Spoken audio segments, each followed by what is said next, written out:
विस्फोट हुआ, ब्लास्ट हुआ, तो ऐसे में कई देश इसकी चपेट में आएंगे। और अब प्राथमिकता यही है कि न्यूक्लियर पावर प्लांट पर जो बमबारी और गोलीबारी के बाद जो आग वहां पर धधकती हुई नजर आई, उससे पहले कंट्रोल कर लिया जाए। एक और बड़ी खबर आपको बता दें, यूएनएससी सदस्यों के साथ पुतिन की बैठक। इस वक्त पुतिन ने यूएनएससी सदस्यों के साथ बैठक की है। पुतिन ने इस बैठक को लेकर ट्वीट कर जानकारी दी है कि बैठक हुई है यूएनएससी सदस्यों के साथ। आप देखिए, कई देश अब आगे बढ़ते हुए मध्यस्थता का ऑफर पुतिन को देते हुए नजर आ रहे हैं। हमला लगातार जारी है रूस की सेना की तरफ से, और ऐसे में मध्यस्थता की कोशिश कई देश और अब यूएनएससी के सदस्यों के साथ भी पुतिन की बातचीत हुई है, बैठक हुई है।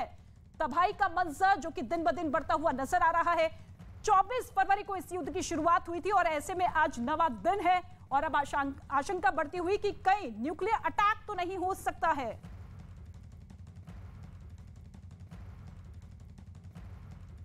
तो ज़ापोरिजिया न्यूक्लियर प्लांट के हमले पर यूक्रेन के राष्ट्रपति ज़ेलेंस्की ने बड़ा बयान दिया है। ज़ेलेंस्की ने यह कहा है कि मानव इतिहास में पहली बार ऐसा हुआ है कि जब दुनिया के किसी भी देश ने परमाणु ऊर्जा इकाइयों पर गोलीबारी की है।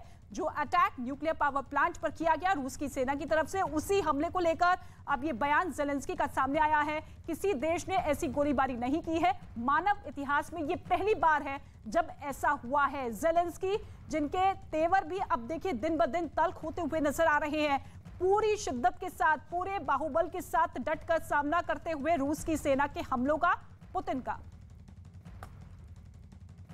Прямо зараз російські танки розстрілюють атомні блоки. Це танки обладнані тепловізорами, тобто вони знають, куди стріляють. Вони до цього готувались. Звертаюся до всіх українців, до всіх європейців, до всіх людей, хто знає слово Чорнобиль, хто знає, скільки горя і жертв приніс вибух на атомній станції. Це була глобальна катастрофа.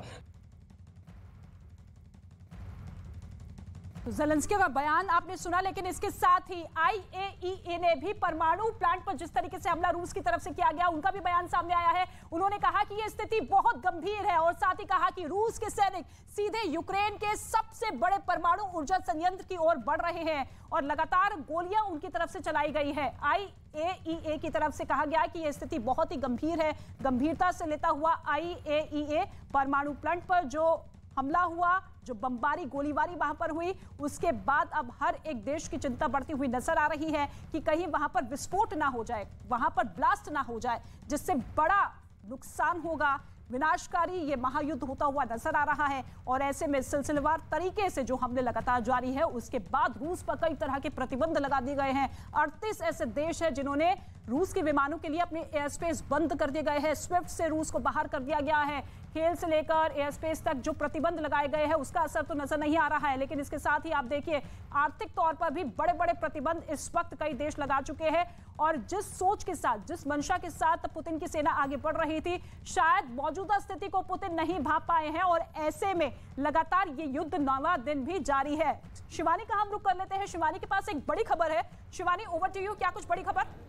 जी बिल्कुल, देखिए यहाँ पर ऋतिका लगातार महायुद्ध से जुड़ी हर अपडेट हम पहुंचाने की कोशिश कर रहे हैं और मैप के जरिए भी हम समझाने की कोशिश करेंगे कि आखिर यूक्रेन किस तरीके से लगातार गिरता जा रहा है। चाहे दक्षिणी छोर की बात करें या फिर पूर्वी छोर की बात करें, हर ओर से वो लगातार गिरता जा रहा है। और यहाँ पर मैप के जरिए हम समझाने की कोशिश करेंगे कि किस तरीके से रूस की जो सेना है उसकी घुसपैठ आगे बढ़ गई है, वो लगातार आगे बढ़ रही है और धीरे धीरे कैसे वो कब्जा कर रही है पूरे के पूरे यूक्रेन क्षेत्र पर। अब देखिए, ये यूक्रेन का नक्शा है और यूक्रेन के नक्शे के जरिए हम समझाने की कोशिश करेंगे वो रूस है और ये न्यूक्लियर पावर प्लांट पर उसकी ओर से आज भीषण हमला किया गया, जिसके बाद वहां पर आग लगी। फिलहाल आग पर काबू भी पा लिया गया है। रेडिएशंस निकल